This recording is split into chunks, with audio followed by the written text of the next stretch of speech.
Okay, good evening. Wow, we already got a few people piled in here nicely. That's good. Tara, good to see you. Python Cure, welcome. Luna, good to see you. Chantel, welcome.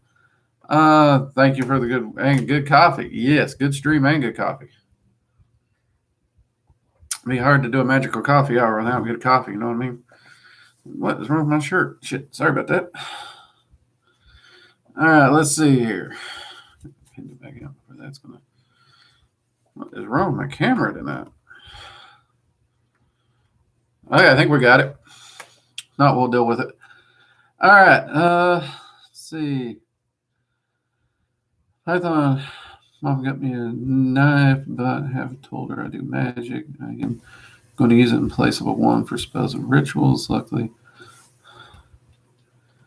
Oh crap. Well, there you go. There you go. Good to have a nice ritual knife. Or athame, depending on the path you follow. Might depend on what you call it. Let's see. Everyone, cheers. Sophia, welcome.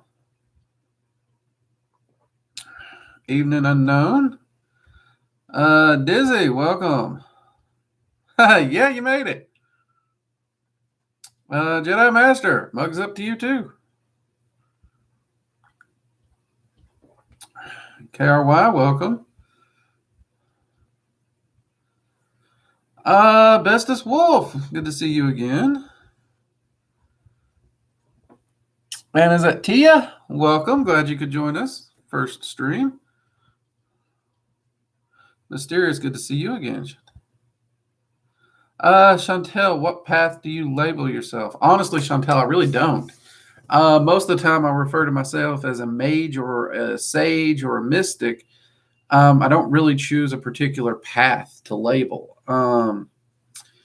Dragon magic is probably a large chunk of my focus, along with Norse magic, but I don't particularly choose a label or anything like that. Because at the end of the day, I love research. I love trying new things. I'm constantly doing different research, doing different path work, constantly learning. I don't want to try and put myself into a box that's going to limit me. And honestly, the reason me and Dragon Magic get along so well is it is so versatile and lets me drift across all those different lines real easily. So I do enjoy that. But I don't carry a particular label. In fact, I don't even consider myself pagan because I'm not a religious person. I just focus on the magic itself. But, of course, I also ain't got an issue with the religious side of it. It's just not my cup of tea or cup of coffee, as the case may be.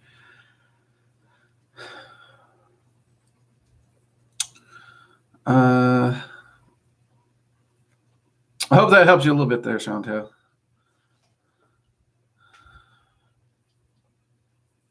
Let's see. Sophia started studying witchcraft last year. I don't know if it's okay because I still consider myself a bit of a beginner, but a few days ago I started studying dragon magic. I did the ritual of the flame and don't know how to explain, but I feel welcome. Yeah, actually, dragon magic is a great practice to start as a beginner. It really is. It's very beginner friendly. So yeah, no worries there. And I love the ritual of the flame. I understand what you mean when you say the energy is welcoming. It really is. It's just that it's almost like a holiday where everyone gets along. It's just it feels right. You feel like you belong there, if that makes any sense.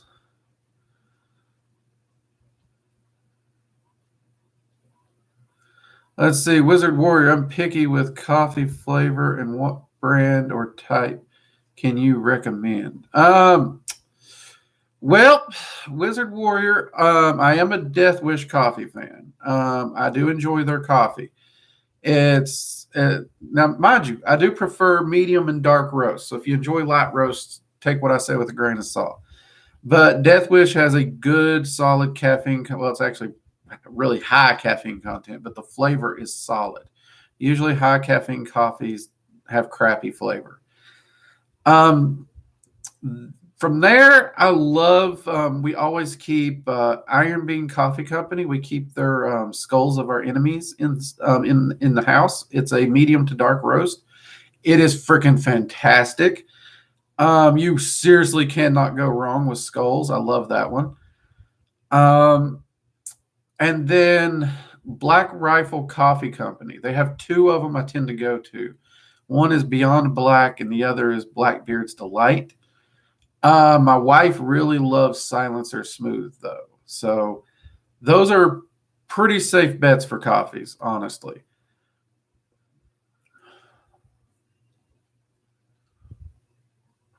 I would definitely recommend those. Emily, welcome. Caden, good to see you.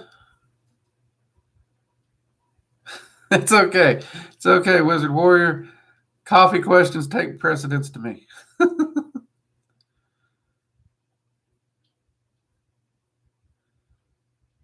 Let's see.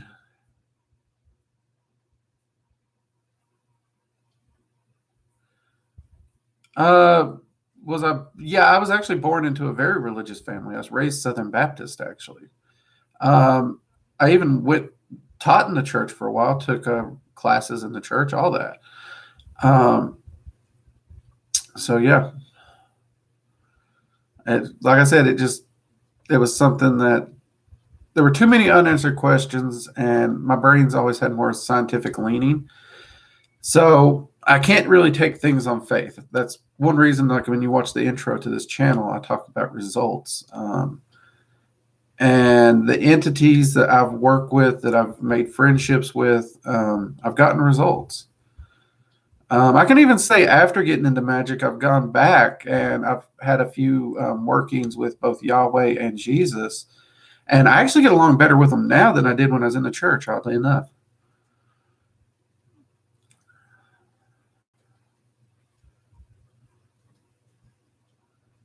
Halloween, good to see you. A little late because you wanted Jimmy John's. Ooh, that sounds good. That sounds really, really good, Halloween. Angelica, welcome. And Tara, please remember to smack the thumbs up. Oh, yep, that's right. Definitely. If you're here, hit the thumbs up button. Feed that algorithm. It helps us out a lot. Lets YouTube know you enjoy the content we're doing. And gets the channel in front of more people who are seeking this knowledge, and therefore they can find it and learn. Helps us get the word out, as it were.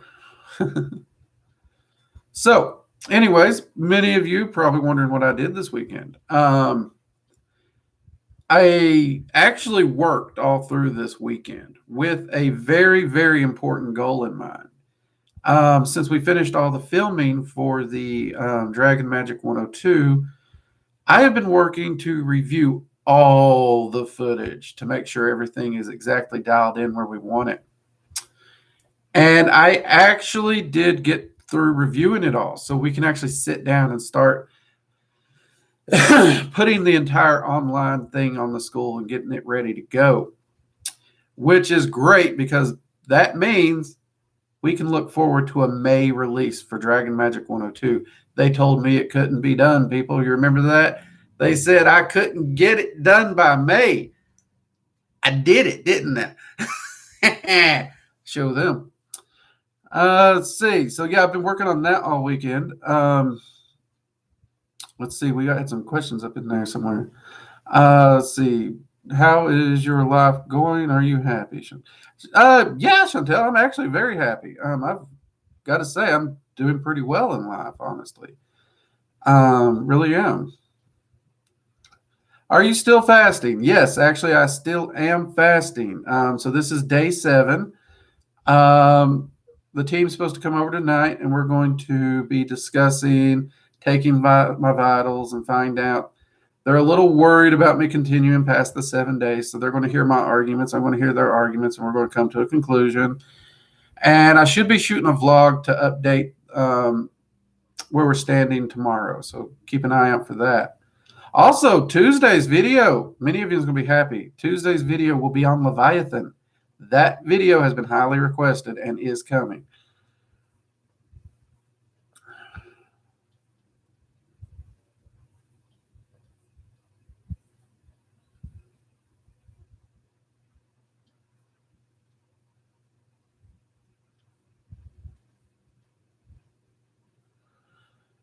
Let's see. Dizzy did a mirror scrying, which gave me full vision and words like watching TV when I did a scrying in a cup of coffee, which only flashes a couple of images, no words. No wonder you prefer scrying for divination. Yeah, scrying is a fabulous form of divinations, in my opinion. I know everybody has their preference, but that one is definitely mine. Well, thank you, Chantel. Hopefully you're happy. Hopefully you're having a wonderful weekend, Chantel.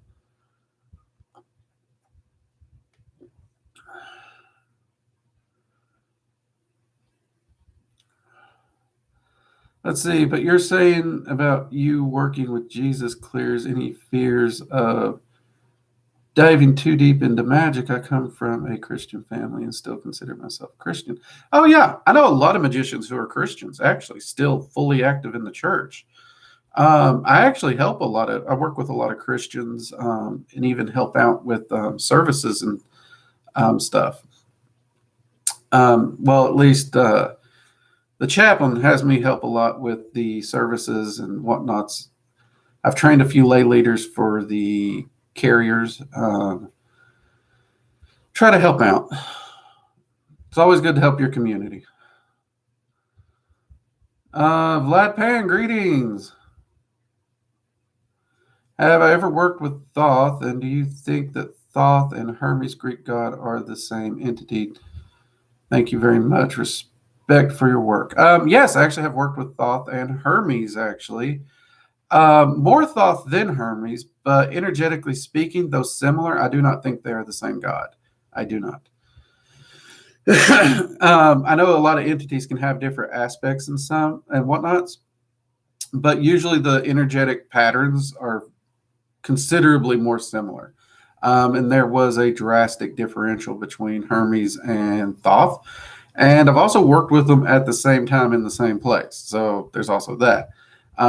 So in the times I've worked with them in my research, I am of a mind they are not the exact same entity, though they are similar entities.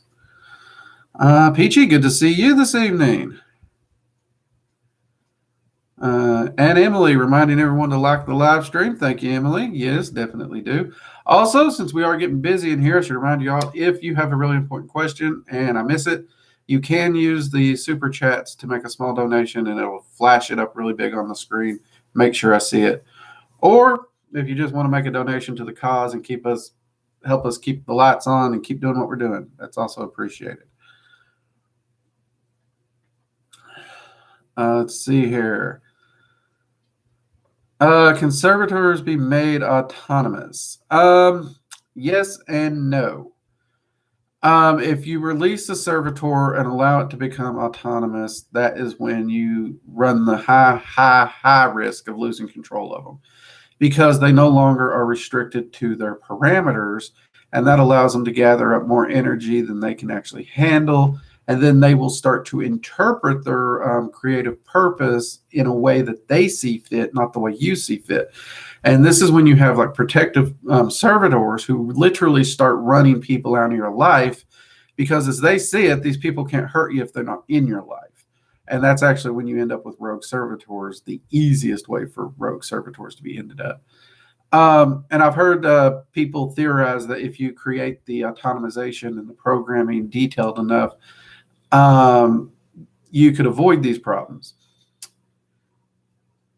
I've never met a human being on this planet who can foresee every contingency. So no matter how well you think you've designed it, you're asking for trouble.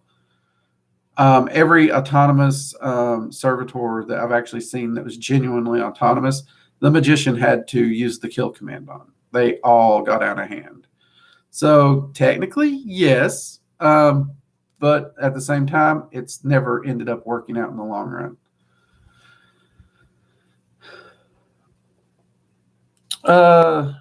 Is that is that EA, AEA, something like that? Hello?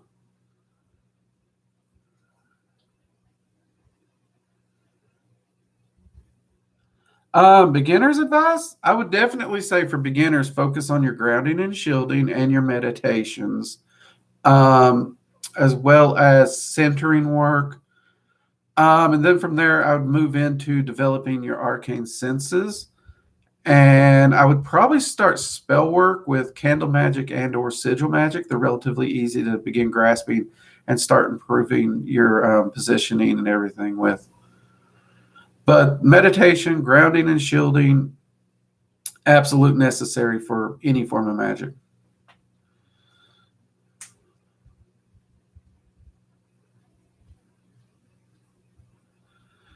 Let's see. Earth Dragon, welcome. Glad you could join us.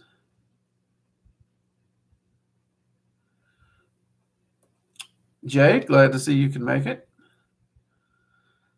But yeah, you guys asked about the fast. I'll be honest with you. I am surprised I've made it. It really is. It's really going to be fun to share this data, no matter which way it goes. Because 7 days living on coffee and basically water or salt water, man, I've got a lot done. It gave me so much mental clarity and energy. And part of me is really curious what's going to happen when I do eat with my energy levels. So it's really going to depend on how everything goes tonight to decide whether I push past that or not. But I will say this: I actually have a lot of questions that's been raised concerning fasting, and I still want to answer those questions. So this probably, even if it ends, if I break the fast tonight, this probably won't be the only fasting experiment I do. And with the vlog going, I can easily share those thoughts and everything with you as that goes forward too.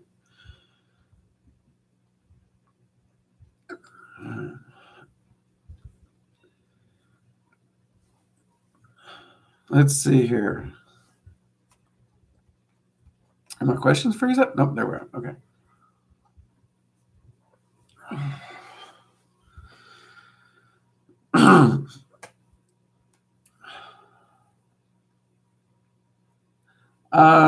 Yeah, I have another question. Yeah, that's fine. That is all right. Definitely love the questions.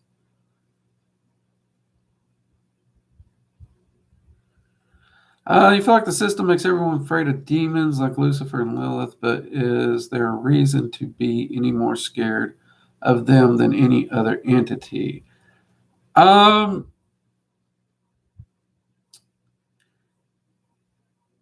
can't say the system. I don't like the term the system, but there has definitely been a heavy slant in that direction from a lot of authors and writers throughout a bulk of history, especially after literary sources and the printing press and stuff like that. Here's the thing. That wasn't the first religion to do it.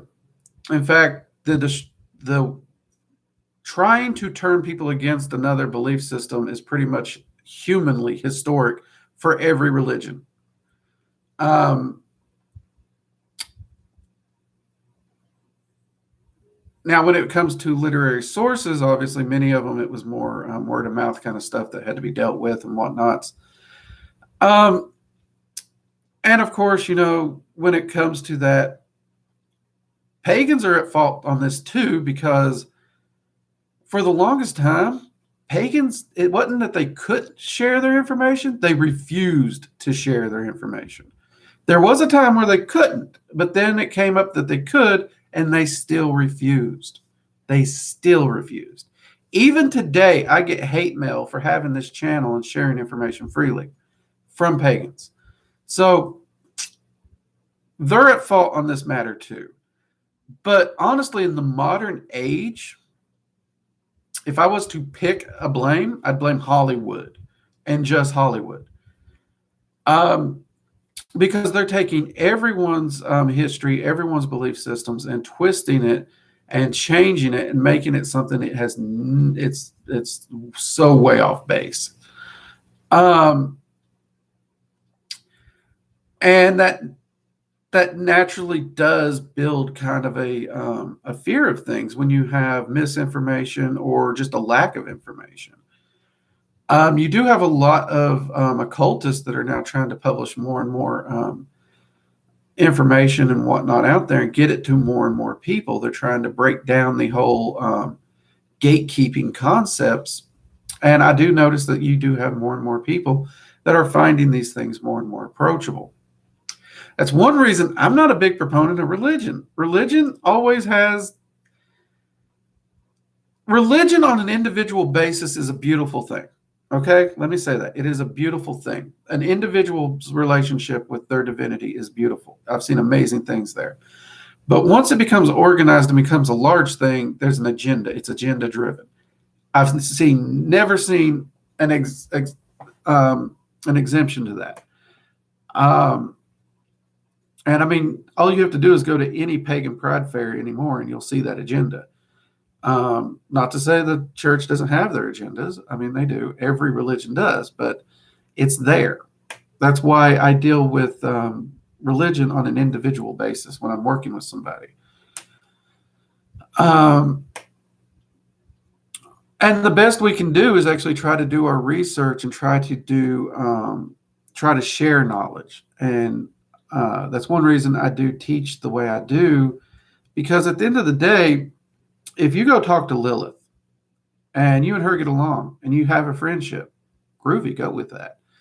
I mean, pagans basically taught me to fear Lilith. They did.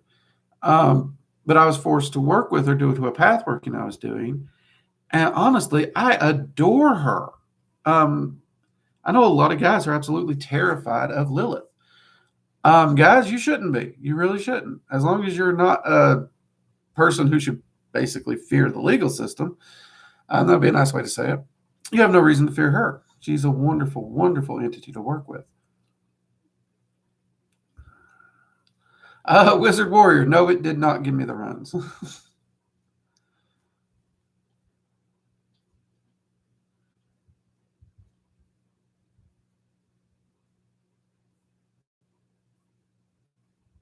See, I've done a lot of fasting, never gone past 7 days.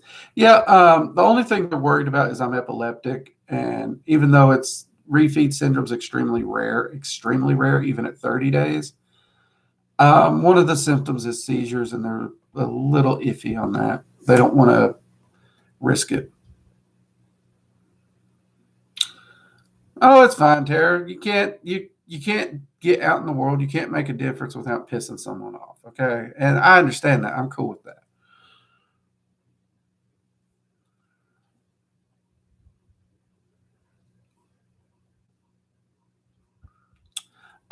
If you're going to do one thing, first off, I'm not saying anyone should fast. And make sure you have your information. Make sure you got a doctor's okay with that, and make sure you have the body fat to do it. A week-long fast, you need to have some body fat on you.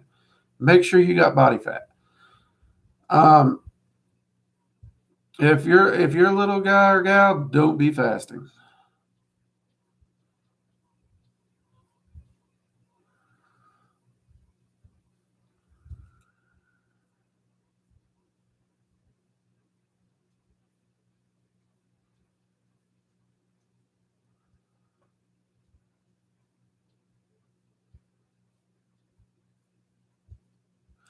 I've always enjoyed working with Lilith. I really have.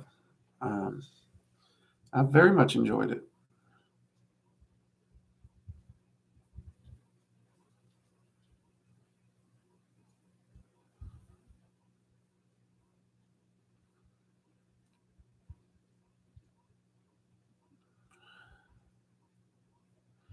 Chris, good to see you.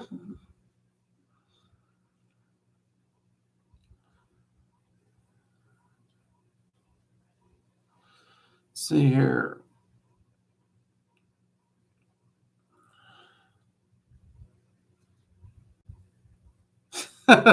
Yes, Halloween. No fasting for you. You are a tiny little thing.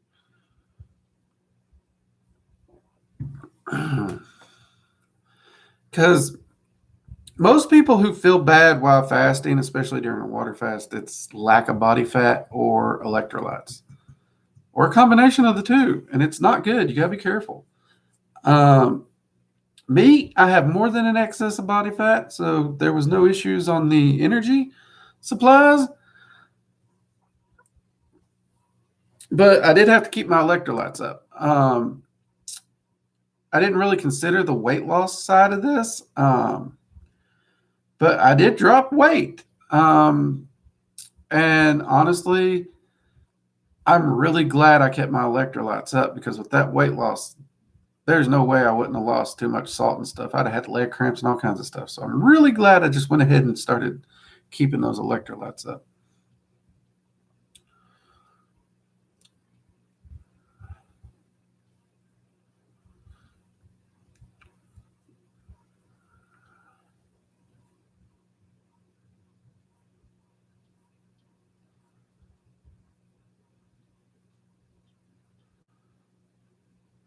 Uh, Peachy, what are some different ways to activate sigils? Gazing at them, relaxing your eyes and gazing at them as you push energy into them is actually probably the most common way, as we described in the sigil magic video. You can also activate them using a body fluid, whether it be spit, sweat, or sexual fluids. You could also do that. Of course, some people do use a diabetic lancet to get just a small drop of blood or plasma and drop on there. That's also doable. You'll notice I say diabetic lancet. If you're going to do that, do it safely. Don't be stupid. Don't grab a knife. Don't cut yourself. Don't do that. Don't be an edgelord. So little things like that.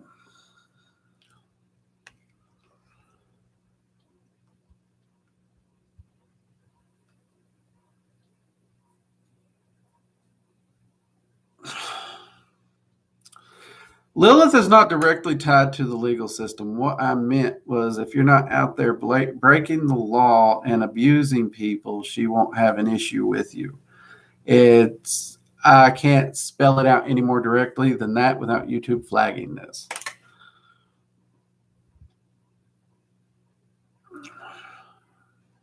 Dizzy, your skin looks really healthy, dude. Just me or does your...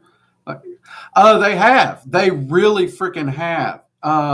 The dark circles that people think I wear makeup, those have drastically dissipated. They really have, Dizzy. You are not seeing things. It is amazing. My skin has cleared up a lot. Even my face actually looks thinner to me, even in a healthy manner, not in a wasting away to nothing manner. Because obviously I still got these little chubby cheeks here. But it really has. The quality of my sleep and the amount of energy I've had has been amazing. Which those are some of the things I'm wanting to talk about for the vlog Monday and kind of lay out where we're going next with this. Well, assuming I even break the fast. So yeah, I've actually got so many questions I want answered now because this experiment has been a huge success, but it's raised new questions. And y'all know me. I love my knowledge. I got a thirst for it. So I'm going to do what I can to learn and try and share that information with you all.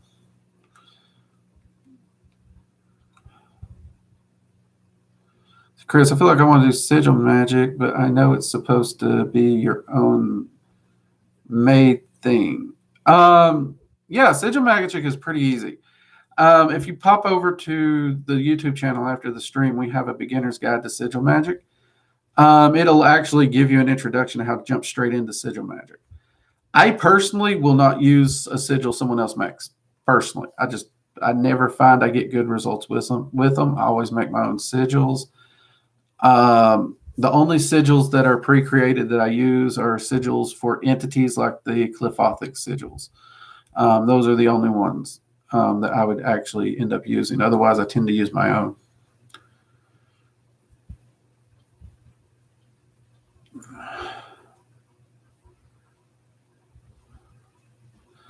Let's see, Crooks. I'm seeking answers to a phenomenon in my life.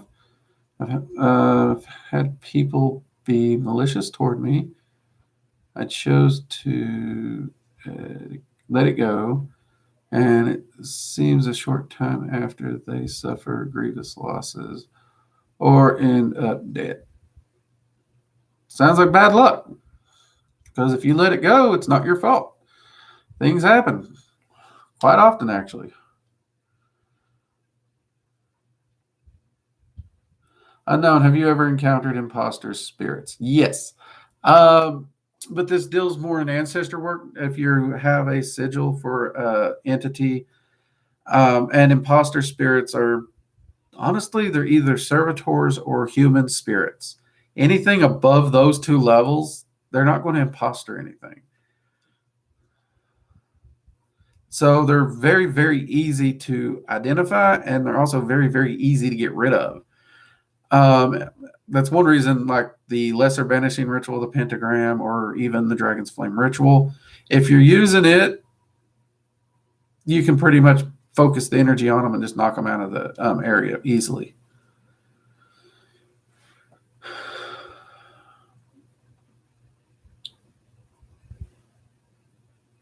Let's see. I have another question too, if that's okay. Really like to know what to do. You think about the Arthurian legends. Do you think that Merlin, Morgan, Le Fay, and the Isles of Avalon really exist? Merlin's a very interesting figure.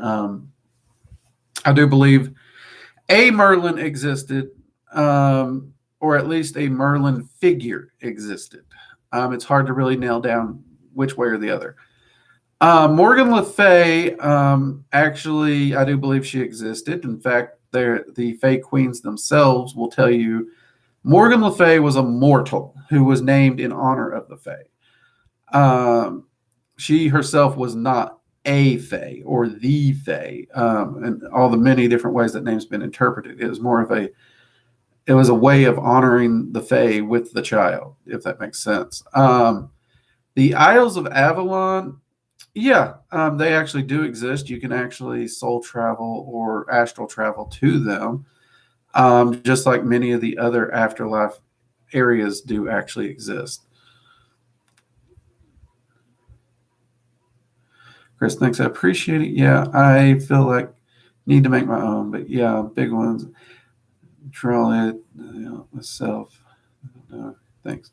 Yeah, one of the main reasons I don't use other people's sigil, especially ones posted online, it is a very common practice and practical joke to create a sigil, say it's for something, but it ain't for that, it's for something else. And when you activate it, you still open that current for what it was intended. And that can get you in trouble.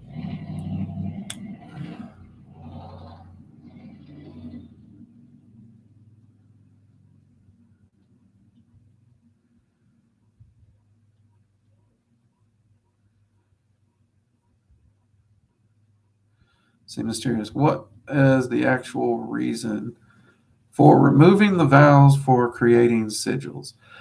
Um, it's basically a way to encrypt it. That's all. You could use any form of encryption to make a sigil. Um, so many different methods exist throughout history. That is just one method that has become popular and common. And it's very easy because you can just drop the vowels and then you have a jumble of letters that you can piece together.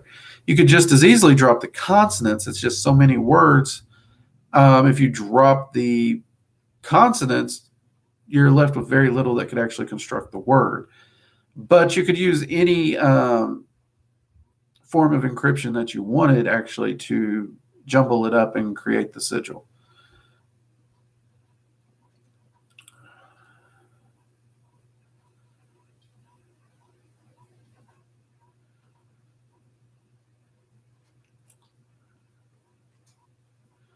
Let's see, what's been one of your most profound spiritual experiences, or one of them if you can't choose?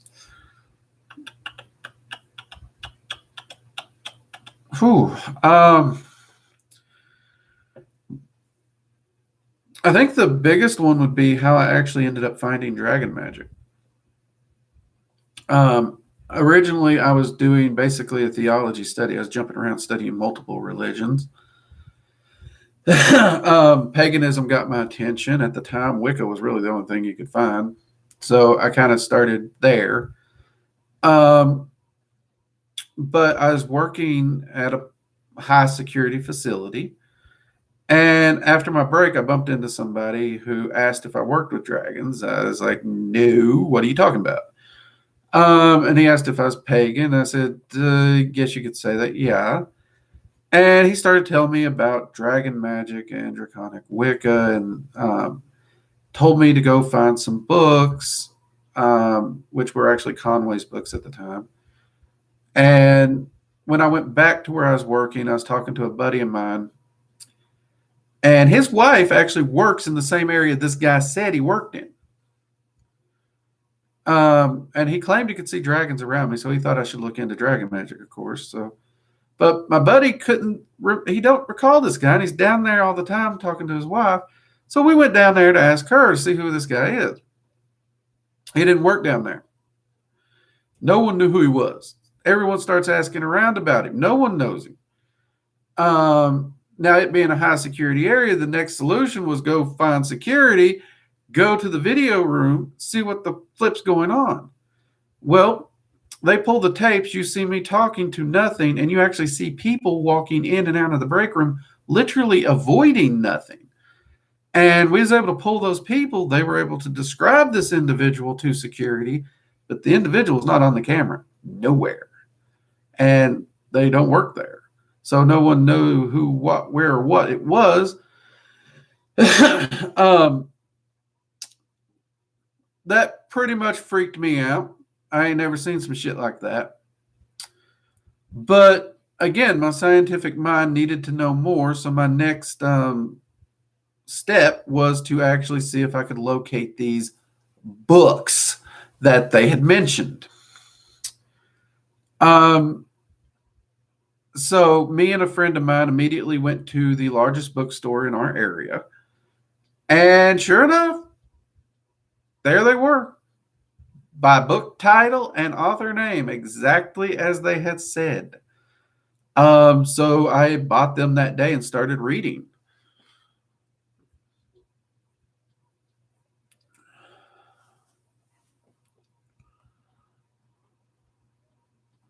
See, during that little tell, I think I missed some of these. I apologize.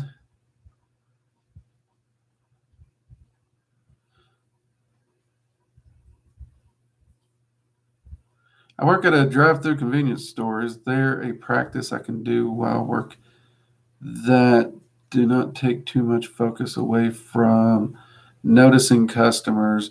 Yeah, you could actually work on intoning. Check out the Rune Magic playlist. Get brush up on your runes, because rune magic is very simple. It's easy, and you can even do golder magic, which I don't know if the video. I think the video's up. If it's not, it will be soon. And it's just a low verbalization. You can actually intone and do a golder under your breath, so the customers can't even hear it. It takes very little focus. You could easily still be scanning the entire area. I use it all the time when I'm in public. Can spirits abandon you and choose not to work with you? Abso-freaking-lutely. They have free will just as you do. That's why it's good to be respectful.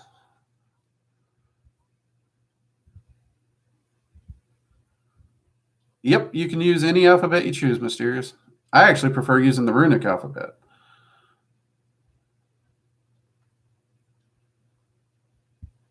Does working with magic lead to getting watched? Absolutely.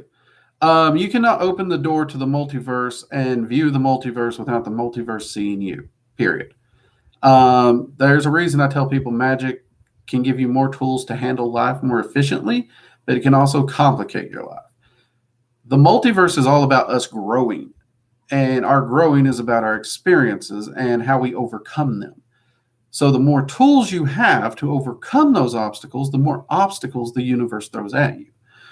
And that also means the more entities pay attention to you, because you're aware of them, they're aware of you, they know you're aware of them, and well, they're just as friendly as we are for the most part. Actually, we're far worse than them, let's be honest. Um,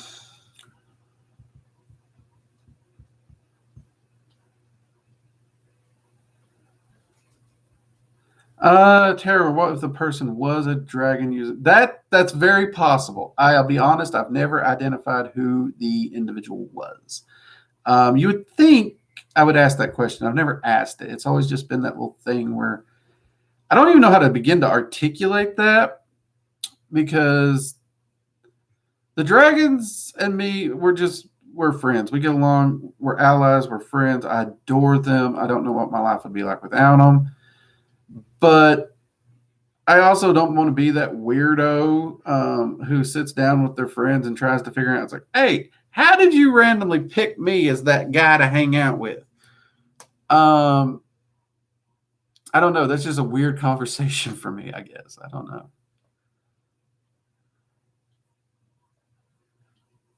No, I've never seen the individual again ever. I'll be honest with you, Vlad. I'd love to meet the individual again. I really would.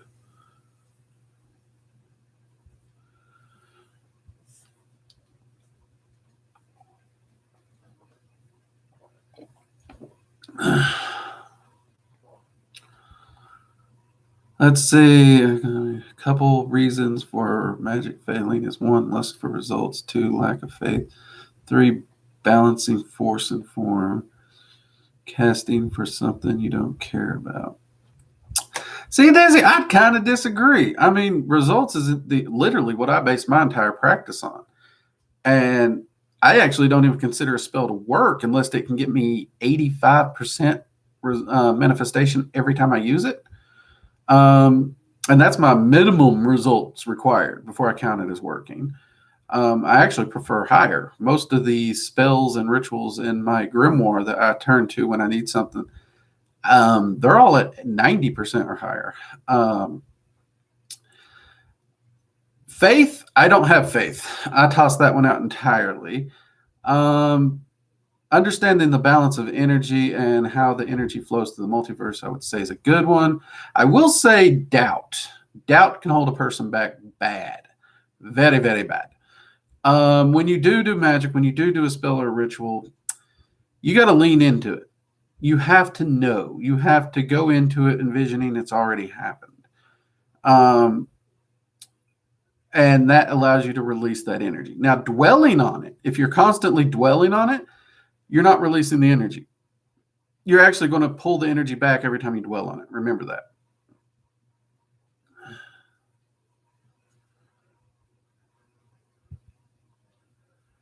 I've actually known a lot of people interested in the Elder Scrolls Draconic language. It is actually it's pretty fascinating the way they fleshed it out. I don't think they fleshed it out as big as some like Klingon and others, but it is an interesting language. I've known a few practitioners who's learned to use it. I don't know how fully functional it is on the long haul because I can say I don't use it. But I've known a few people to tinker with it. Drake, if you want to, you could meditate on who the person was, maybe reach out to them. I have sent a petition out to thank them for sure. It's just when it comes to the ID, that's not something I've sought, if that makes sense, Tara. It may be something I get around to one day. My life has been a very, very hectic jumble of experiences, to say the least. A lot of ups and downs, and I am very grateful to have Magick and the dragons and all the entities I work with as my friends and allies. They've really helped me get through. But yeah, that is one where I've just, for some reason, I tell myself I'm going to do it, but then it just like escapes my mind and I never do it.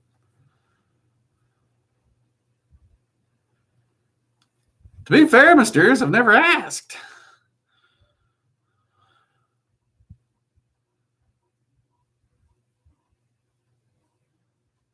See, yeah, faith is a little different to me. I see what you're saying, though, Dizzy. Okay, I see. Yeah, that makes sense, Dizzy.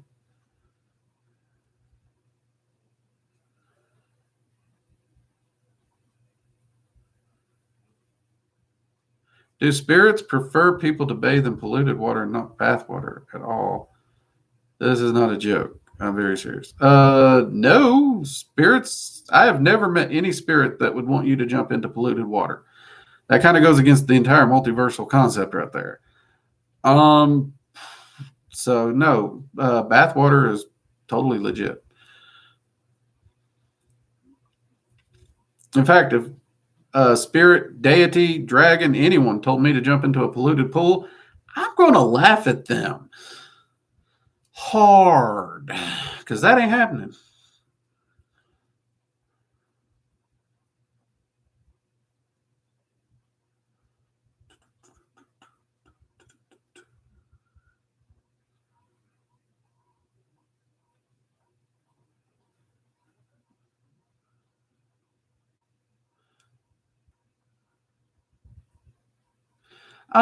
Part of that, Chris Topaz, due to the language, that dark energy.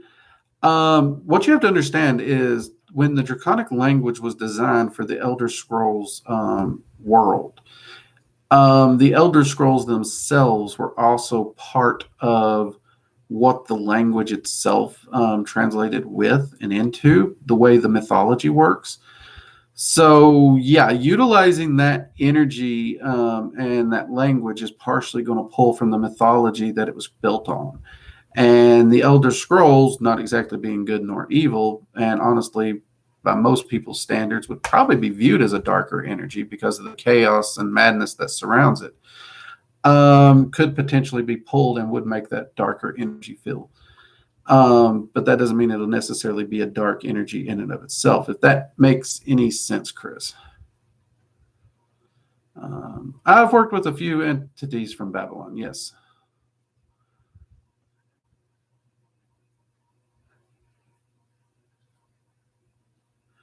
What tips do I have for longer astral projection experiences and increased vividness? I'd like to perform this fully in the astral. Honestly, practice. Extended astral projection and especially the vividness. To build your arcane senses, you need to utilize them, which you're using in our astral projection. So the more you do it, the more vivid it's going to get. And the more you do astral projection, the more you're flexing those muscles and the more you're going to build up your endurance. So I would actually try to spend time through astral projection, whether it be in just your astral sanctum, whether it be taking walks on the plains, or doing rituals actually is a great way to do it. And try to build up the time that you can hold that projection.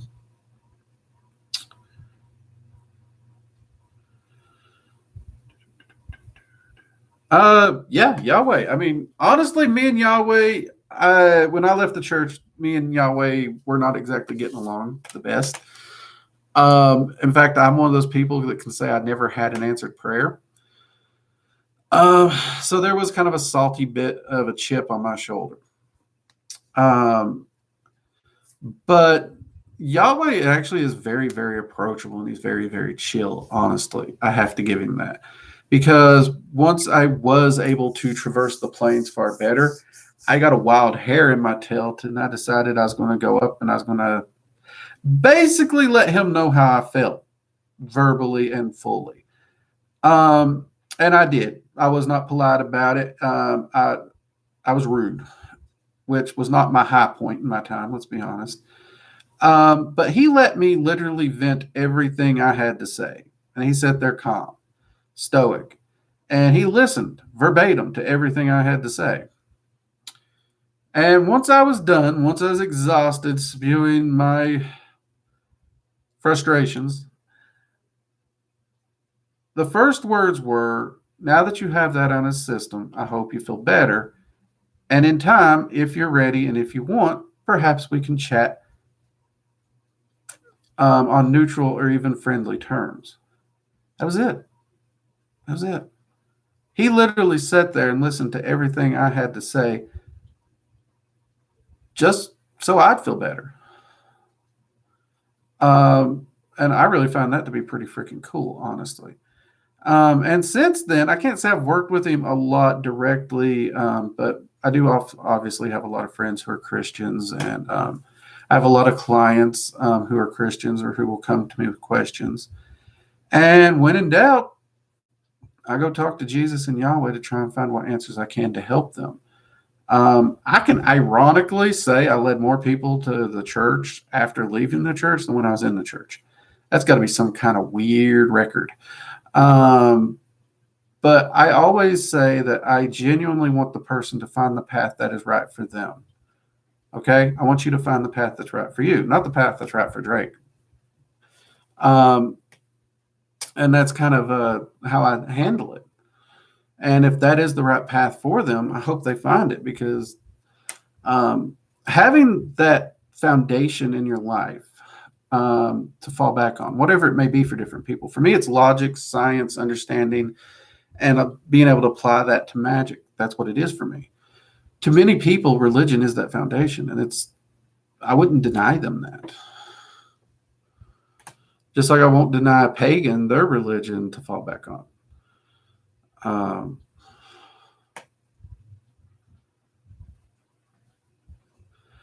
Could a spirit guide be a demon?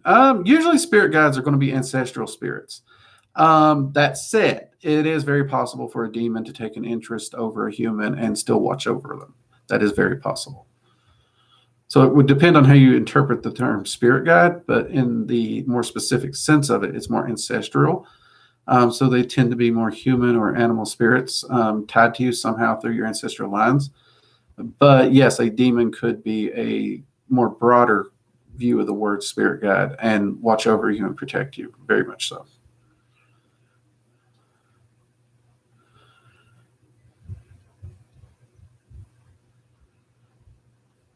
Yeah, dragons get kind of a rough ride through history outside of the Asian culture. They really do. Let's be honest.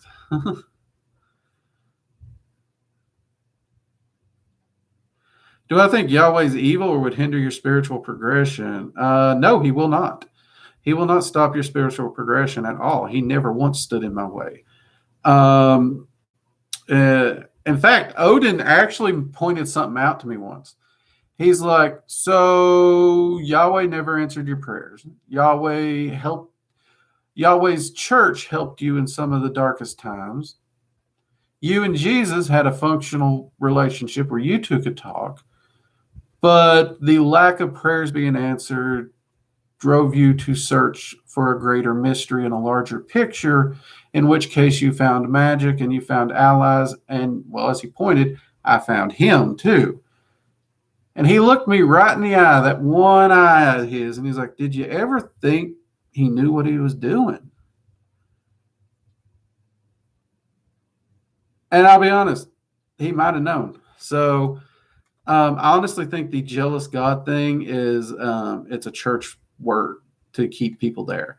Just like all religions are very, very adamant on keeping people to them. Again, look at pagan covens. You got to initiate, you got to stay faithful, you got to follow the rules, or the gatekeeper won't give you the knowledge you're hoping. So I think the term jealous God is very much that. I think it's just the church, a publicity stunt by humans. I'll be honest with you. I've never met an entity that will hinder your spiritual progress. Think about that. They all actually genuinely want to help us and help us grow to achieve what we can achieve. That doesn't mean that it's going to be easy. It's not sunshine and rainbows. Oh, God, no. They will throw obstacles that will challenge us to overcome the obstacles to grow, but that's not a hindrance to our progression. That's actually fertilizer on the crop, which is a very different thing. The only entities that I know of that actually try to hinder humans are human spirits. Think about that. The only people who get in humans' ways of growth are humans. Over the years, those are the only ones I've ever seen do it.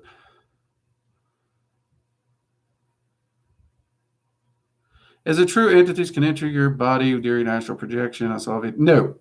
Nope. The entity, if it does jump in, it can't take control of the body without your permission, and it would be immediately ejected the second you bring your consciousness back. There are a lot of horror stories around astral projection that just don't tend to be true. And I've never understood why these horror stories are there. I know the silver cord thing, that's bollocks as well. In fact, the only literary source that I've actually seen of the silver cord, well, the original source, I should say, The oldest literary source of it I can find is in Dungeons and Dragons. And let's be honest, we shouldn't be basing our magic on Dungeons and Dragons.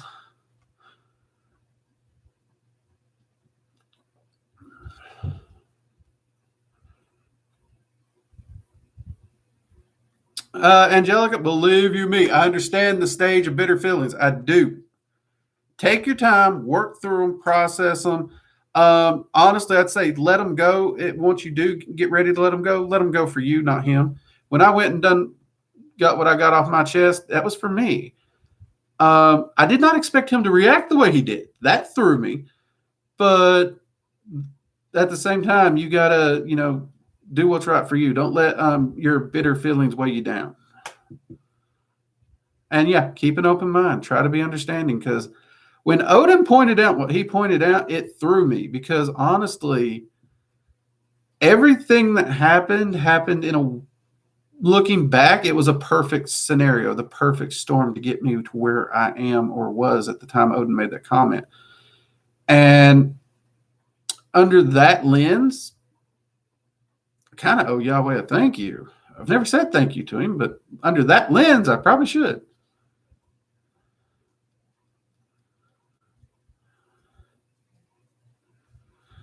Welcome, Bernaldez. That's okay. It's okay.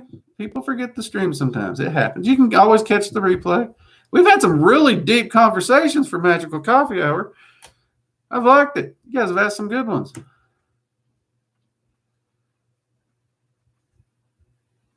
Is there a book or writing on Asian dragons that I could use for some research?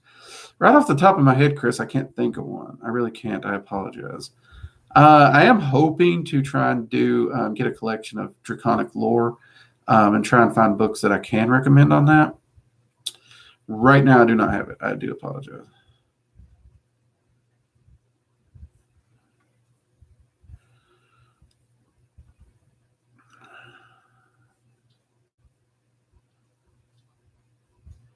Is it true some spirit guides are afraid to show themselves? Yeah, there are some spirit guides. It's not that they're afraid to show themselves. They are actually pretty much aware that they're going to freak you out. And they don't want to become a problem, and they don't want you to be afraid of them. So they generally tend to not show themselves until you're able and ready to accept it. And then you got the other ones that are just dicks. Who they don't care if you're scared, they're going to show themselves, and they're just going to lay it out for you straight, and you get over it. But the spirit guide also tends to know the personality of the person. So, like for me, the upfront, brutally blunt personality of a spirit, that's going to work. That's what I need. Don't beat around the bush with me. For others, that may not be the way to go. Thank you, Halloween. Thank you. Yes, I'll get ready to wrap up here. It has been an hour. It's like having Linda here. Look at her. Let's see. I'll go ahead and finish up what we got here. Let's see. What do you think about the archons and their purpose? Which archons? That's probably, there's more than one use of that word, so I don't really know how to answer that one just yet.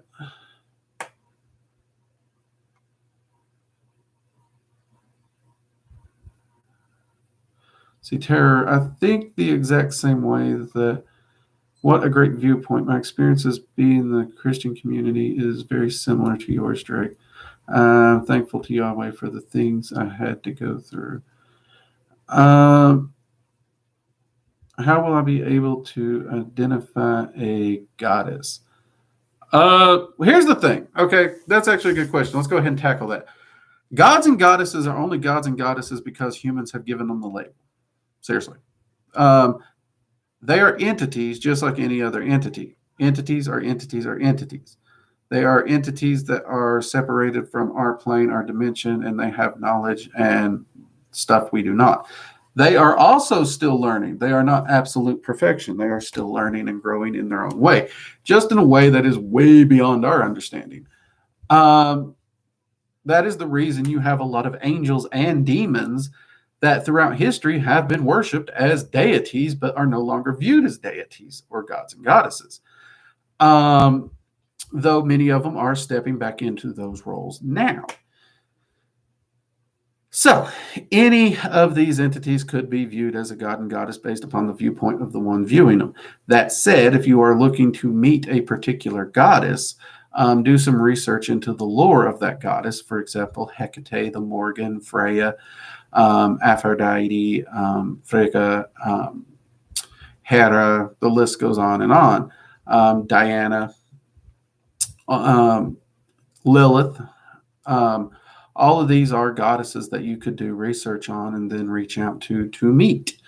You can easily go meet a goddess. You don't have to wait for them to come to you to meet you and to select you.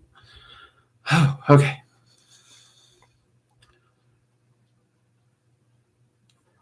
What kind of spells or rituals do you do?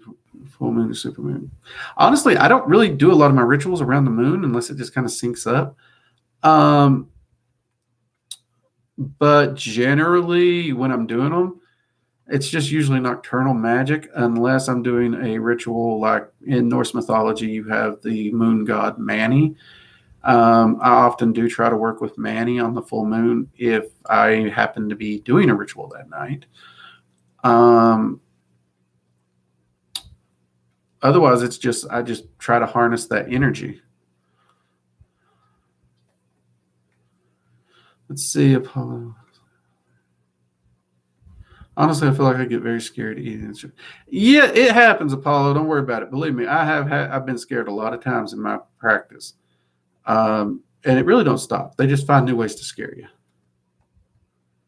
Let's see here. Okay, we're going to have to answer some of these next week for sure.